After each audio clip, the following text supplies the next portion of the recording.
छत्तीसगढ़ में खत्म हो रहे नक्सलवाद के बाद बस्तर को विकास की सौगात मिल रही है। साय सरकार नक्सल मुक्त गांव में विकास के कामों को स्वीकृति दे रही है और इसका जो रोड मैप है वो भी तैयार कर लिया गया है। ये रिपोर्ट देखिए। दशकों से बस्तर के विकास में रोड़ा रहा नक्सलवाद अब अपनी अंतिम सांसें गिन रहा है। कई इलाके आतंक से मुक्त हो चुके हैं, जहां विकास उड़ान भरने को तैयार है।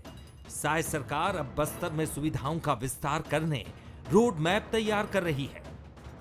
बस्तर में बढ़ेगी विकास की रफ्तार। सुरक्षा कैंपों को सुविधा केंद्र बनाने का रोड मैप।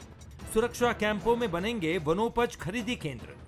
नक्सल खात्मे के बाद विकास पकड़ेगा रफ्तार। बस्तर में करीब 500 से ज्यादा सुरक्षा कैंप, लघु वनोपज के संग्रहण, प्रसंस्करण और विपणन केंद्र बनेंगे। राशन दुकान, सीएचसी केंद्र भी बनाने की तैयारी।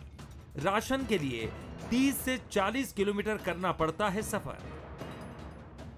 राज्य सरकार का कहना है कि नक्सल खात्मे के बाद फोर्स के कैंप की जरूरत नहीं होगी, लिहाजा इन कैंपों को सुविधा केंद्र में तब्दील किया जाएगा।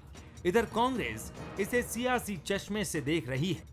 ये जो सुरक्षा बलों के कैंप हैं, इन सुरक्षा बलों के कैंप की बहुत ज़्यादा आवश्यकता भविष्य में नहीं होगी और इसलिए यहाँ पर कुछ स्थानों पर तो थाने वगैरह खुल जाएंगे, लेकिन कुछ स्थानों पर, अधिकतम स्थानों पर 450 है भाई कैंप। बड़ा इंफ्रास्ट्रक्चर बना है उसमें, और जो इंफ्रास्ट्रक्चर बना, बड़ा इन्वेस्टमेंट है मतलब उसमें। तो ये सारे ही स्थान, मुझे ये बिल्कुल लगता है, मैं पूरे प्राणपन से इसके लिए कोशिश करूँगा कि वहाँ पर लघु वनोपज के संग्रहण, प्रसंस्करण और उसके विपणन के केंद्र बने।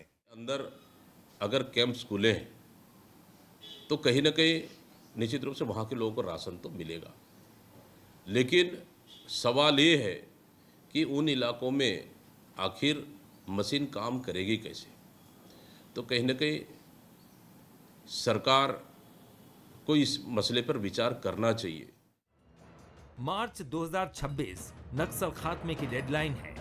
सरकार के कड़े कदम के बाद बस्तर से नक्सलवाद खत्म होता जा रहा है। अब बस्तर में विकास की आस जगी है। सरकार की कोशिश है कि बस्तर में विकास रफ्तार पकड़े, वहीं यहां के लोगों को हो रही परेशानियों को भी खत्म किया जाए। यही वजह है कि जवानों के कैंप में जनता की सुविधा के लिए प्लान बनाया है, जिसका बड़ा असर बस्तर में देखने को मिलेगा। शिखर देवांगन, बंसल न्यूज, रायपुर।